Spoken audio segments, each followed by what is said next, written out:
बिस्मिल्लाहिर्रहमानिर्रहीम। अस्सलामु अलैकुम। इल्मी रूम यूट्यूब चैनल में खुश आमदीद। एक जवान लड़का मेरे भाई का दोस्त था। एक दिन भाई कहने लगा कि आज मेरा दोस्त हमारे घर में रात गुजारेगा। आधी रात को मेरी आंख खुली तो वो लड़का मेरे बिस्तर पर था और मेरे साथ गलत काम कर रहा था। मैंने उठकर माँ को आवाज दी तो माँ कहने लगी, जो करता है इसे करने दो। ये सुनकर मेरे होश उड़ गए और कुछ माह बाद में हामला हो गई। इस गुनाह को छुपाने के लिए मेरी शादी कर दी। लेकिन जब पहली रात मेरे शोहर ने मेरा नाम आलिया है। ये उस वक्त की बात है जब मैं 18 साल की थी। मैं एक हसीनो जमील और इज्जतदार लड़की थी। पूरे गांव में मेरी खूबसूरती के चर्चे थे। इसमें कोई शक नहीं था कि जो भी मुझे एक बार देखता, बस देखता ही रह जाता। फिर एक रात मेरे साथ एक ऐसा वाकया पेश आया जिसने मेरे रोंगटे खड़े कर दिए। मेरे घर वालों ने जबरदस्ती मेरी मंगनी हमारे खानदान के जैद नामी लड़के से कर दी थी। मुझे ना तो मंगनी की खुशी थी और ना ही मुझे शादी करने की अभी ख्वाहिश थी। एक दिन मेरे ससुराल वालों ने शादी का मुतालबा कर दिया, लेकिन मेरे भाई ने उनसे चंद सालों की मोहलत मांग ली। एक दिन मेरा भाई एक शख्स को हमारे घर ले आया जिसका नाम मुदस्सर था। मैंने मुदस्सर का नाम तो सुना था, मगर उसे पहली बार देख रही थी। आलिया, मुदस्सर मेरा बहुत अच्छा दोस्त है, तुम इसके लिए अच्छा सा शरबत बना लाओ। भाई ने आर्डर जारी किया तो मैं शरबत बनाने के लिए चली गई। एक रात मुदस्सर ने हमारे घर गुजारी थी और फिर दूसरे दिन वापस चला गया था। मैंने उसके जाने पर सुख का सांस लिया था, लेकिन चंद दिनों के बाद फिर से मुदस्सर तशरीफ ले आया, वो भी सीधे घर में।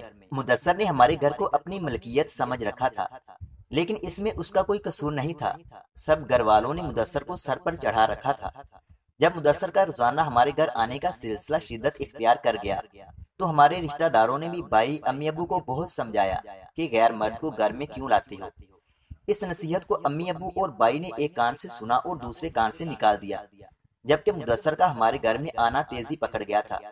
गर्मियों का मौसम था और दोपहर के वक्त हम लोग आराम कर रहे थे। एक दिन मुदस्सर कमरे में दाखिल हो गया। अम्मी उसके हाथों में फ्रूट का शापर देखकर बहुत खुश हुई थी, जबकि मैंने करवट बदलते हुए दीवार की तरफ मुंह कर लिया। अचानक अम्मी ने मुझे पुकारा, आलिया उठ जा बेटी, मुदस्सर भाई के लिए ठंडा पानी लेकर आ, बहुत गर्मी है। खैर, पानी पीकर मुदस्सर चला गया तो अम्मी ने मुझे कहा, आलिया देखो, ये मुदस्सर हमारा मेहमान है, पैसे वाला आदमी है, इसका बहुत ज्यादा ख्याल रखा करो। मगर अम्मी, इसका रोज आना मुझे अच्छा नहीं लगता, मैंने अम्मी से कहा था। रात हुई तो अम्मी कहने लगी, आलिया आज आंगन में पानी का छिड़काव कर दो और चारपाई पर बिस्तर बिछा दो। मैंने अम्मी के हुक्म की तामील की और चारपाई रखकर उस पर मुदस्सर के लिए बिस्तर लगा दिया और खुद मुतमईन होकर अपने बिस्तर पर लेट गई। मैंने अपना बाजू अपने चेहरे पर कुछ इस तरह रखा हुआ था कि सामने वाला यूं समझे कि मैं गहरी नींद में डूब चुकी हूँ, मगर मैं जाग रही थी।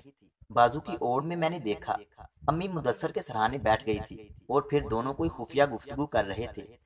मेरी छठी हिस्स ने मुझे झंझोड़ दिया। आज रात जरूर कुछ होने वाला था। मुझे आज न जाने क्यों नींद नहीं आ रही थी।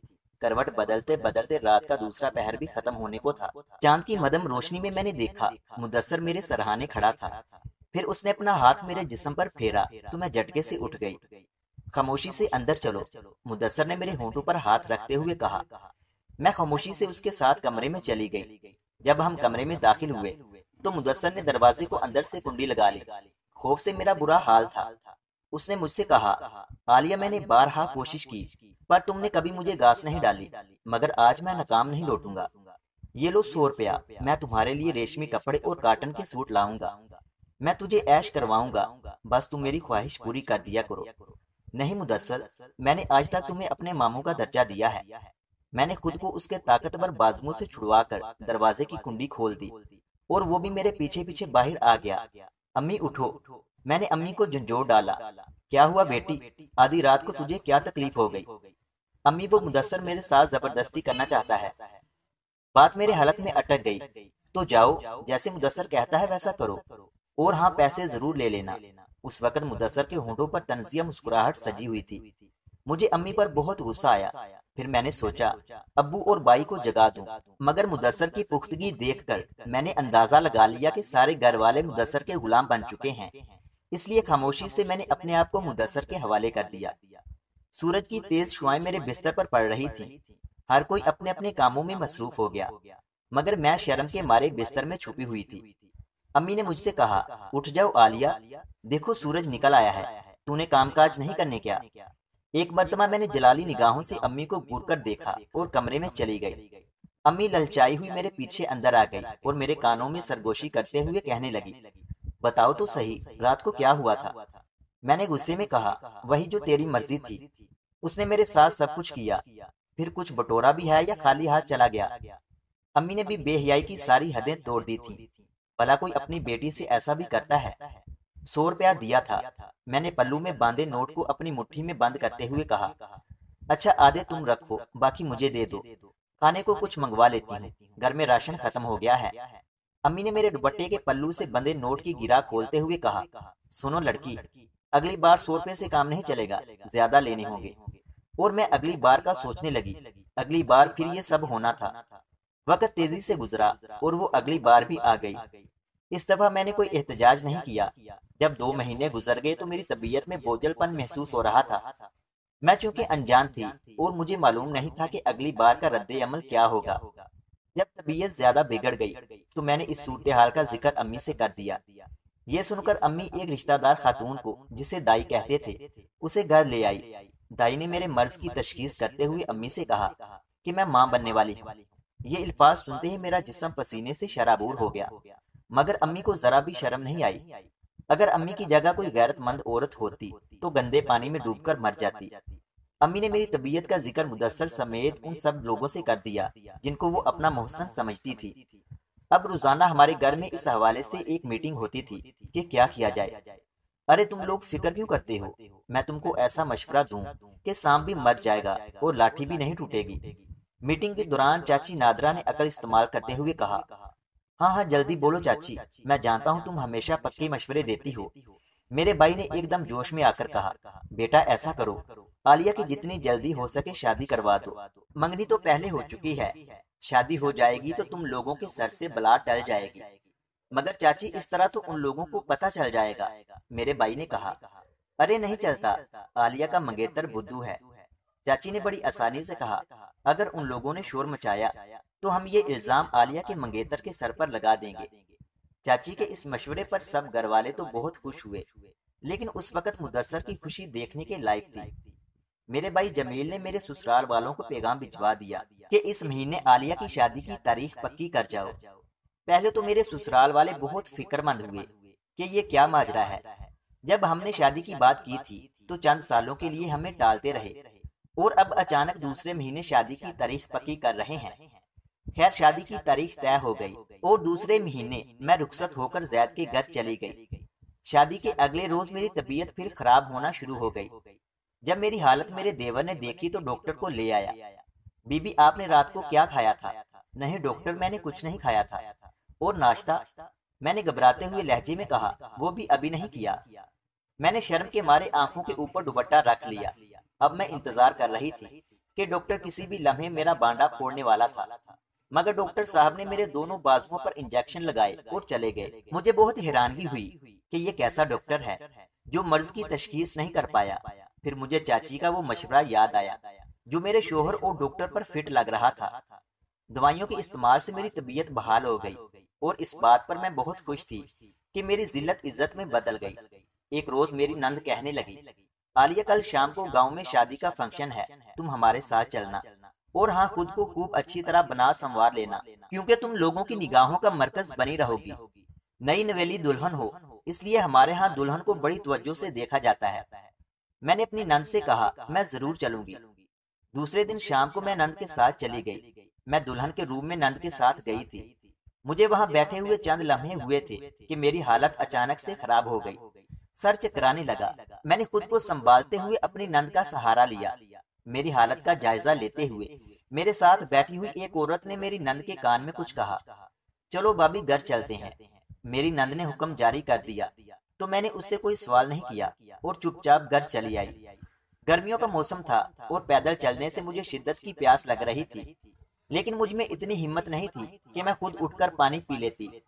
इसलिए मैं चारपाई पर लेट गई और मैंने अपने शोहर जैद को पानी लाने का हुक्म दिया। लेकिन चंद ही लम्हों में पानी की बजाय मेरे गिर्द ससुराल वालों का मजमा लग गया। ऐ गंदी औरत, उठ और निकल जा हमारे घर से। पूरी बरादरी में हमारी नाक कटवा दी तूने। मेरे देवर फारूक ने बुलंद आवाज में कहा। मैंने कोई जवाब नहीं दिया। तुम लोग ठहरो, मैं अभी इसकी खबर लेता हूँ। मेरा शोहर घसीटते हुए मुझे कमरे के अंदर ले गया। अब मुझे सच सच बताओ, ये सब कैसे हुआ? किसने किया ये सब? किसके साथ ये गुनाह करके आई हो? बताओ, वरना सब मिलकर तेरा जो हश्र करेंगे वो तुझे सारी जिंदगी याद रहेगा। मेरा शोहर बोलने के साथ साथ मुझे मार भी रहा था। बताती हूँ, मुझे छोड़ो तो सही, मैंने रोते हुए कहा। जी में आया कि कह दूं, तुम लोग तो अकल के अंधे हो। मगर मैंने ये नहीं कहा, बल्कि तहम्मुल मिजाजी से काम लेते हुए कहा, जैद, मैं जो कुछ बता रही हूँ ये सब सच है। इसमें मेरा कोई कसूर नहीं। इस गुनाह के लिए मेरी अम्मी ने मुझे उकसाया था। अच्छा तो ये बात है, देखने में कितनी मासूम लगती है तेरी माँ। अगर तेरा आशिक मुदस्सर था तो तूने मुझसे शादी क्यों की? हम शरीफ लोगों को बदनाम क्यों किया? ज़ैद की सिसकियां बन गईं और मैं जमीन पर बैठी चली गई। उस वक्त मुझे एहसास हुआ इज्जत भी कोई चीज होती है। उसके बाद मेरे देवर ने मुझे घर से निकलने का हुक्म जारी कर दिया और मैं 2 जोड़े कपड़ों की गठरी में बांधकर पड़ोस के बच्चे के साथ अपने माँ के घर चली आई। उस उम्र में मैं कितनी कम अकल थी, ये तक नहीं जान पाई कि ये मामला संगीन रुख इख्तियार कर लेगा और इसका मजा मुझे पूरी जिंदगी चखना होगा। मेरे लिए तो ये सब खेल तमाशा था। 4 दिन बाद मेरा भाई जमील मेरे ससुराल वालों से माफी मांगने आया तो उन लोगों ने माफ न किया और भाई से कहा कि आज रात तुम्हारी बहन की किस्मत का फैसला हो जाएगा। तुम लोग अगर सुनना चाहते हो तो फैसले के वक्त आ जाना। बरादरी वालों ने जो भी फैसला सुनाया वो तुम लोगों को मानना पड़ेगा।